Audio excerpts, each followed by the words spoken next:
Those closely following the national news have probably seen some stories about fracking, short for hydraulic fracturing. The term fracking sand refers to sand and similar materials that serve as proppants to hold the fractures in rock formations open while gas or oil is pumped out of those cracks. One of the best proppants available is silica sand, which comes from sandstone, something Wisconsin is blessed with.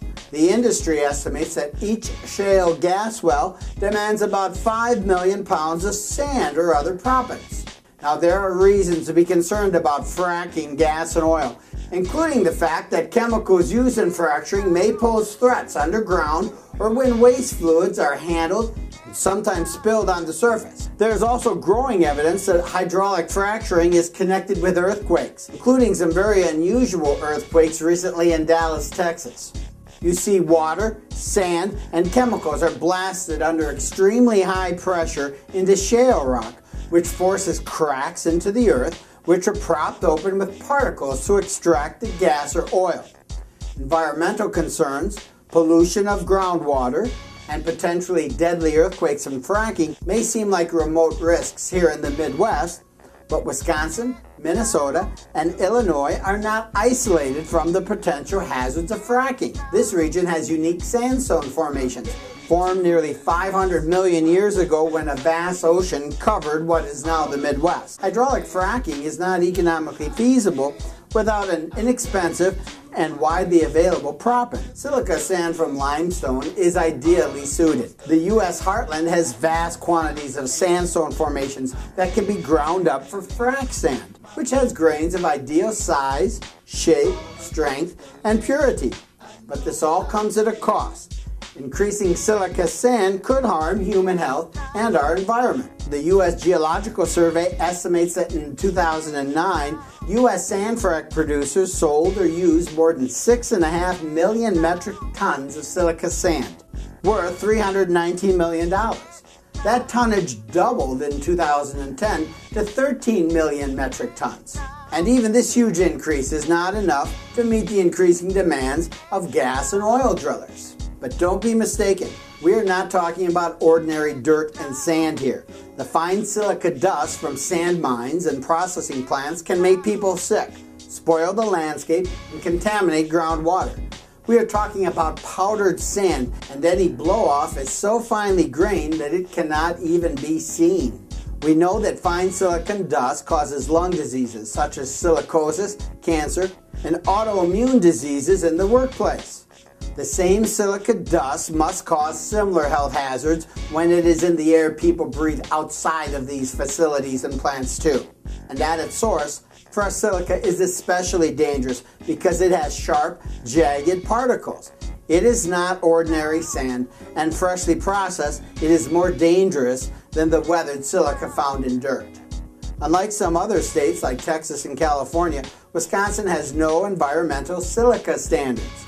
Because of this, some counties in Wisconsin have banned mining until these issues are resolved, and other counties are looking into passing moratoriums as well. Environmental concerns also include protecting sandstone formations, which absorb water and act as huge sponges, filtering water.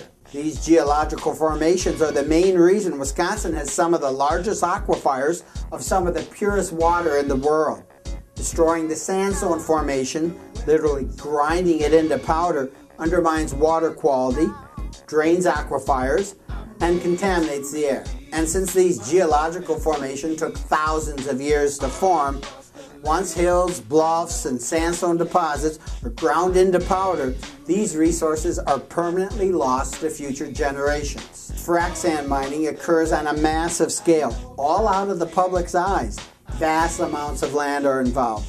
Once areas are no longer economical to mine, incredibly huge sandy wastelands are left behind, along with water, waste ponds, and other industrial pollution from the process, where there once was beautiful hills, bluffs, and geological formations that were green with healthy trees, vegetation, and even wildlife. There are social costs as well. Land that is leased for mining operations typically was once farmland. Mining defoliates, uproots trees, and then scrapes off the topsoil. Hills, bluffs, and sandstone formations are literally ground into powder. Sand mining is extremely destructive. So much so that leasing land for sand mining is an odd concept when one looks at the scale and permanence of the wasteland that's left behind.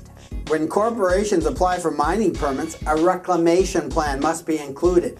But mining history shows us that these plans don't really mean a thing. Once the silica sand formations are no longer economically viable for large-scale mining, there is nothing else that can be done with this land literally for centuries, perhaps forever. The lands that are targeted for mining typically lack zoning laws to create an orderly process and to balance competing interests. Sand miners, farmers, recreation, wildlife, and other current and future uses. Large multinational corporations come into these communities and have their way because even where local government does exist to protect local interests, they are unprepared to play hardball with some of the largest corporate interests in the world. There are huge costs in supporting frac sand mining that go far beyond the health and environmental concerns we've already outlined. There is a need for public infrastructure and services. Property values go down. The remaining tax base sees their property tax increase. The companies that process from sand frac mining do not pay the full cost of their operations. Taxpayers do. And since in many cases, land for frac sand mining was once farmland, this debate becomes about food or frac sand for the multinational corporate interests behind the sand mines. Corporate interests that have much more power and resources than the communities targeted for mining. Even more alarming, all this is being underreported in the media, and few politicians are talking about it. It's happening right now in Wisconsin and across America, and the public largely doesn't even know what's going on.